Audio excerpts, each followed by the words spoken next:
Jadi Harun itu sudah saya katakan kepada jenengan, Harun itu adalah harta karun.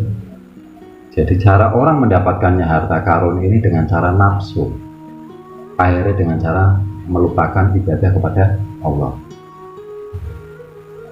Banyak orang-orang yang sekarang terjadi ketika mereka sudah belajar ilmu, mengikuti ilmu, belajar. Harun ini dulu mengikuti Nabi Musa, tapi ketika mengikuti Nabi Musa, dia tidak bersama dengan Nabi Musa. Kaumnya ini atau raganya, kaumnya adalah raga karena Harun ya, tapi manusianya itu ilmunya ini disalahgunakan untuk hanya mencari kederajatan dengan cara uang ya. Maka dikatakan Harun harta karun. Titipan, nah titipan di sini bisa banyak, bisa harta karun ya, bisa emas, rumah, tanah, atau uang. Maka dikatakan, wahai kaumku, sesungguhnya kamu hanya sekedar diberi cobaan dengan patung anak sapi. Manusia ini ketika jenengan diberikan harta atau titipan anak ya, ini hanya sekedar cobaan. Jangan diberikan anak itu hanya sekedar cobaan. Jangan diberikan harta ini sekedar cobaan. Maka saya bilang, tapi ketika ini jangan gunakan akhirnya untuk melalaikan ibadah kepada Allah, jangan akhirnya buat pergi-pergi ya.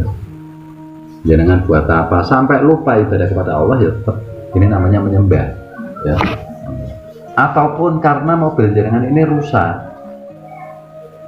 Ketika rusak sudah tahu jam 11, sebentar lagi waktunya masuk duhur, jangan tetap aja dandanin mobil walaupun dengar azan apa nggak peduli sampai asar. Nah ini sama saja dengan menyembah anak patung anak sapi. Atau jangan bekerja, jangan mencari rezekinya Allah, uang ya, sampai jangan melupakan ibadah. Akhirnya jangan meninggalkan sholat, jangan menggunakan cara menurut ego, jangan nggak menurut hukum halal atau haram. Jangan kerja, yang penting jangan bisa hidup senang, punya uang banyak. Ini sama saja dengan menyembah patung anak sapi. Karena jangan berarti tidak menggunakan fikol di hati, maka dikatakan patung. Nah itu bisa terjadi zaman-zaman sekarang ini banyak. Makanya saya bilang kepada jenengan, hati-hati jangan sampai lengah. Contoh sepeda motor jenengan saja. Ketika jenengan sepeda motor ini rusak karena jenengan buru-buru nanti jam 1 jam 2 ini mau pergi, akhirnya jenengan nggak peduli ada suara azan tetap gantianin aja ya. Sampai akhirnya selesai jam 1 istri sudah bengok-bengok, ayo berangkatlah, akhirnya lupa ibadah. Ini ya, ini sama saja. Jangan sampai, karena itu hanya suatu ujian, coba kayak gitu. Makanya manusia ini dibekali akal pikiran untuk jangan berpikir lebih rasional lagi, lebih ilmiah lagi. Ketika jenengan ini harus punya jadwal atau timing. Jenengan mau ke sana, ini lewatnya mana? Maka sekarang ini dipermudah dengan Google Map, bisa menghitung waktu. Oh jam segini sampai segini, masih keburu lah. Istilahnya nanti mungkin di depan sana ada musola atau masjid. Telat-telat sedikit, yang penting masih berjamaah. Ini sah hukumnya, tidak apa-apa, karena masa dalam perjalanan, tidak apa-apa. Baru kecuali tidak ada halangan sedikit pun, jangan tidak melakukan ini, tidak diperbolehkan. Nah karena orang makrifat ini nggak kaku, bentur ya. Terkecuali konjen dengan memungkinkan sarana prasarana memungkinkan, tapi jangan tidak mau melakukan ini baru ya. Nah, kecuali beda dengan ketika naik mobil apa itu. Makanya orang tua Allah ini mempermudah sebenarnya. Pada era-era zaman sekarang ini banyak masjid di pinggir jalan, perjalanan juga pakai mobil kayak gitu, ini menjaga antisipasi hujan ya. Maka dipermudah lagi dengan memakai jas hujan. Maka manusia ini harus lebih memahami ketika jangan mau perjalanan jauh, persiapan jas hujan. Karena jangan punya waktu terbatas. harus siapkan. Untuk sekarang ini kita nggak tahu prediksi hujan atau panas ini nggak tahu, makanya harus selalu jangan bawa. Nah, takutnya kalau ternyata di tengah jalan ini terjadi hujan, akhirnya jangan gimana? Nah, kecuali jangan dari rumah udah nggak apa-apa, nggak usah bawa hujan. Nah ini berarti jangan nanti ketika di tengah hujan ini jangan tetap dosa salah. Karena jangan termasuknya melalaikan. Melalaikan ini nggak boleh ya. Makanya siapkanlah selalu jas hujan di sepeda motor untuk apa ini? Menjaga hal-hal yang tidak kita inginkan. Nggak tahu semua karena hujan ini sekarang nggak bisa diprediksi, itu namanya. Maka jangan sampai kita menyembah anak sapi itu kayak gitu. Jangan sampai kita menyembah segala sesuatu yang tidak bisa mendatangkan manfaat. Jangan pernah disembah. Artinya apa? Harta benda ini jangan pernah sembah. Tapi sembahlah Allah. Dan dengan cara apa? Boleh kita ini bekerja, nggak ada larangan. Kita mengais rezeki ini. Tapi apa? Jangan sampai melupakan ibadah. Dan juga harus ingat waktu-waktu tertentu, karena kita punya 3 waktu. Kalau ada orang bilang berarti kalau ma'rifat ini sudah nggak boleh bekerja, lihat umur, dilihat umur, usia. Maka saya bilang ada transisi, ada yang namanya nanti sore, ada yang namanya pagi. Pagi ini boleh bekerja, kaislah rezekimu, karena di sini juga ada duha. Nah, ketika di sini dikatakan duha di sini adalah duha ini pada waktu kita aktivitas untuk keduniawian, maka disimbolkan Fir'aun.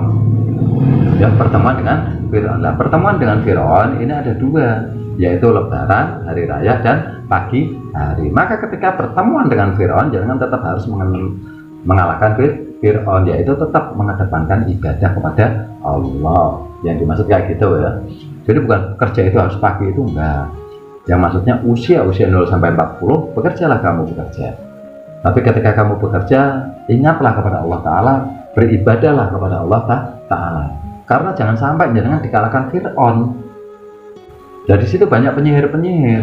Tapi kalau jangan bisa benar-benar berpegangan pada Allah, berpegangan pada isi-isi Al-Quran, insya Allah Fir'aun ini akan bisa dikalahkan. Penyihir-penyihirnya akan bisa dikalahkan. Artinya apa? Penyihir ini yang menghipnotis otak jenengan, ego jenengan ini namanya penyihir. Ya, ego jenengan ini penyihir. Di bawah pengendalinya para Ya'juj dan Ma'juj. Nah, gitu. Ini. Maka jangan sampai harta benda titipan semua yang ada di jenengan ini jenengan jadikan sesembahan. Ya. Artinya bukan sesembahan apa? Jenengan mungkin nggak nyembah kayak gini nih enggak. Tapi secara ma'rifat, ketika jenengan ini mengedepankan hal-hal itu lalu dengan meninggalkan ibadah, itu namanya menyembah.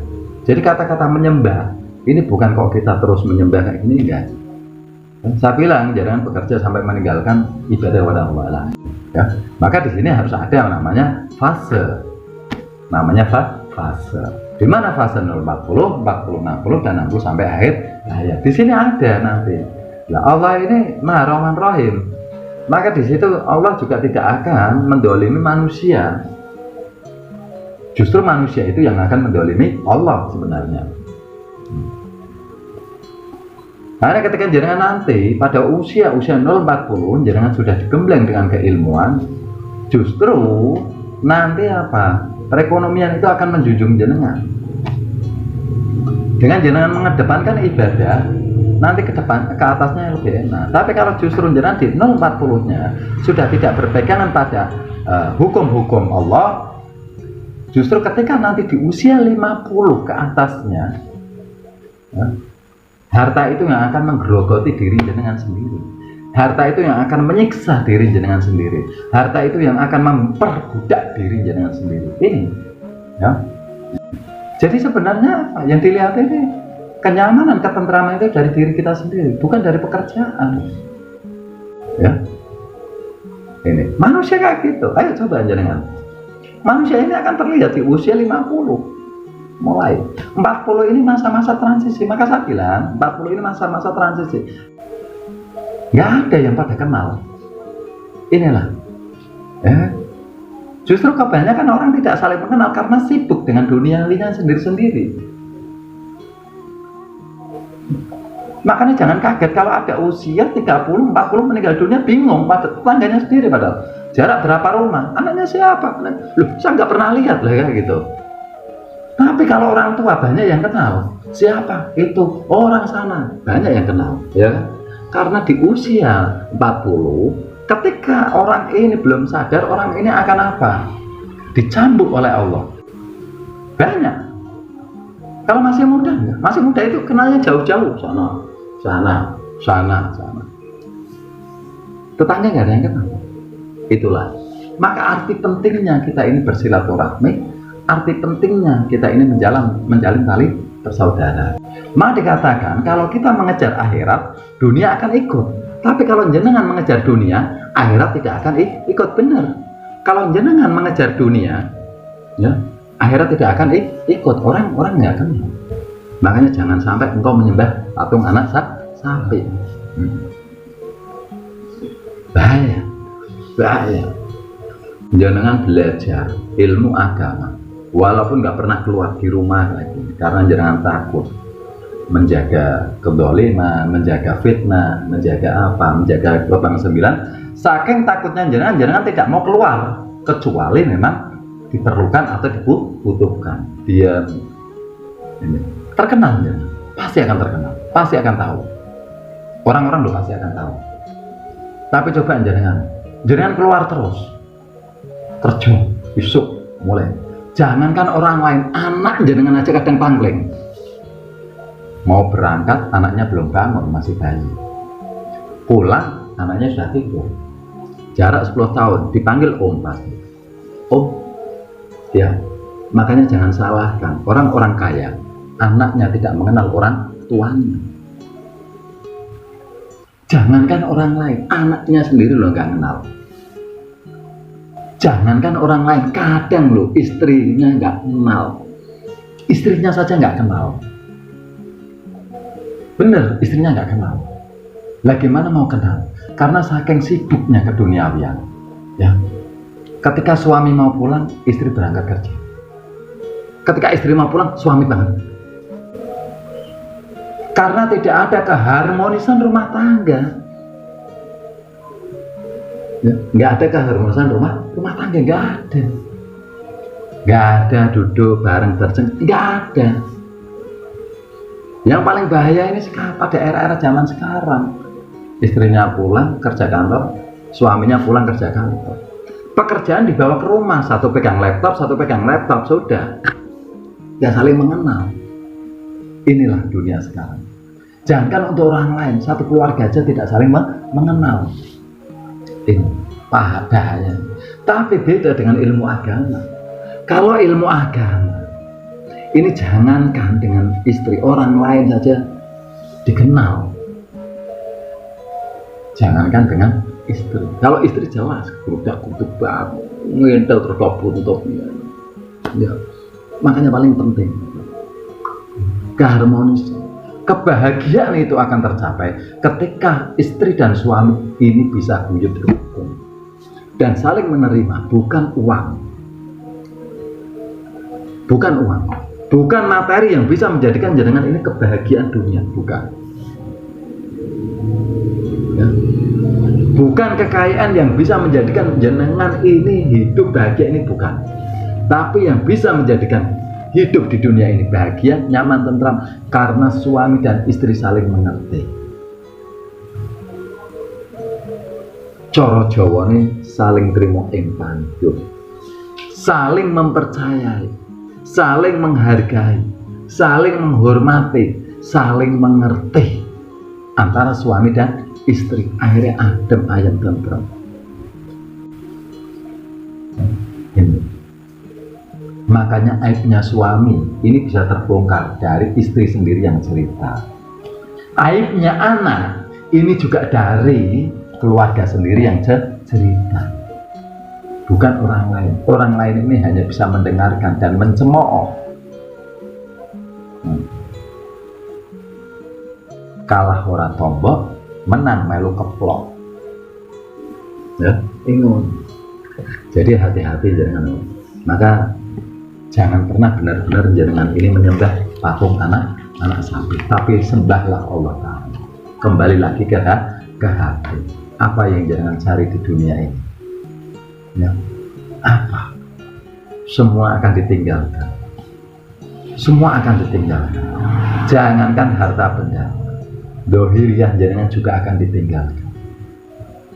Allah sudah berfirman, nah, Allah yang mempunyai langit dan bumi, dan di tengah-tengahnya yaitu anak titipan, dan yang ada di bawah tanah yaitu ruh. Berarti ruh jenengan saja milik Allah.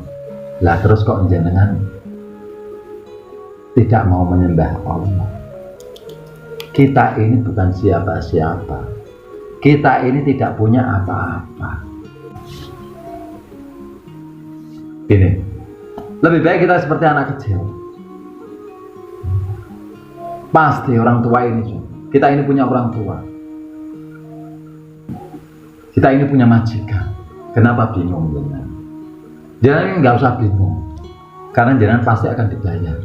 Karena jenengan punya majikan. Siapa majikan jenengan? Allah Ta'ala. Allah Ta'ala ini sudah memberikan amanah kepada jenengan untuk beribadah, untuk menjaga kesucian. Inilah bayaran yang nanti akan diterima ketika jenengan bisa menjaga kesucian. Itulah uang yang hak yang dari Allah Ta'ala. Semua yang kita dapat harus kita bersihkan 2,5. Ini yang halal aja harus kita bersihkan. Ketika yang halal saja jenengan nggak bersihkan, maka akan menyerang namanya urat saraf jenengan, sakit semua, ya, panas, kotor, jadi darah kotor. Ini yang halal saja.